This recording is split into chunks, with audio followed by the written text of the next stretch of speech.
United Kingdom becomes the first country in the world to approve a coronavirus vaccine. The Pfizer-BioNTech vaccine has been approved for emergency use in the UK. What really does this mean? Well, we have with us Dr. Anita joining us on the broadcast. She's a specialist in clinical trials. She'll be with us in just a bit, but this is the big story that we're tracking. The United Kingdom has become the first country in the world to approve the Pfizer-BioNTech coronavirus vaccine for emergency use. The British regulator has said that this is a vaccine, remember, that offers up to 95% protection against the coronavirus. The British regulator has approved this.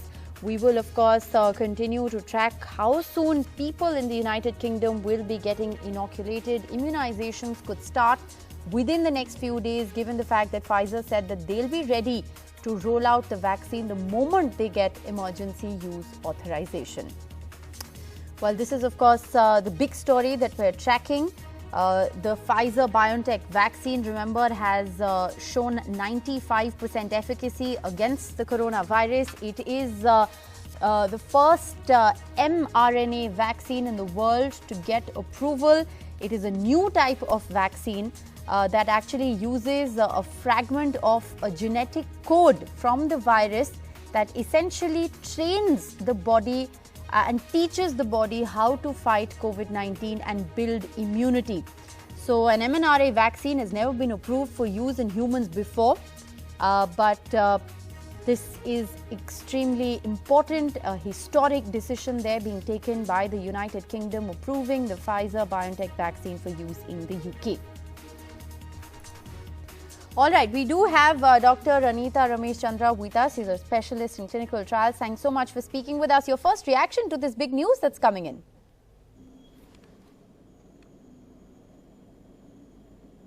Hello? Yes, Dr. Anita, can you hear us?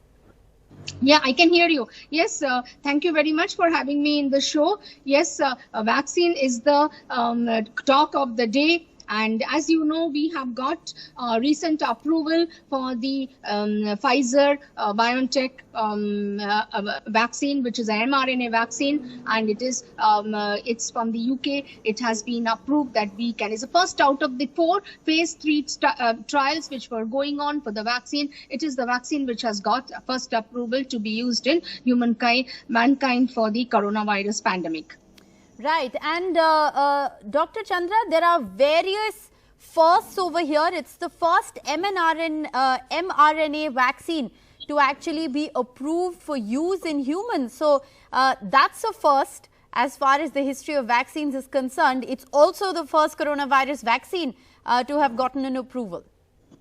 Yes, you are right. Usually the vaccines are made with a viral vector, like how the Oxford AstraZeneca is making from the chimpanzee viruses. But this is a unique method which the Pfizer, BioNTech and the Moderna also, it's mRNA. mRNA stands for messenger ribonucleotide. They are very small particles which are susceptible to temperature changes and even agitation.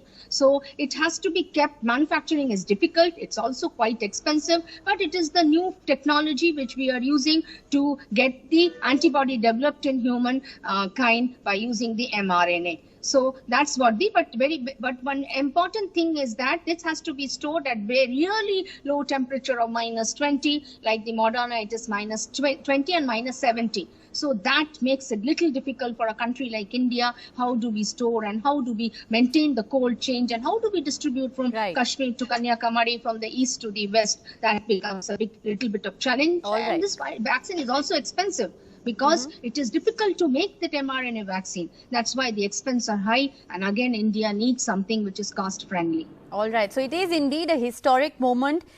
It's a day of many firsts as far as vaccine development is concerned. The UK becoming the first country in the world to approve the Pfizer-BioNTech coronavirus vaccine. Also the first mRNA vaccine to be approved in the world for use on humans. But as Dr. Chandra was saying, this is good news for the United Kingdom, good news for several other countries with colder temperatures. But the Pfizer-BioNTech vaccine may not be viable in India given the kind of temperature requirement as well as cold chain and logistical aspects associated with the dissemination of the vaccine. But needless to say, a historic moment in the fight against the coronavirus. Today we'll continue to get you all the very latest on this big story.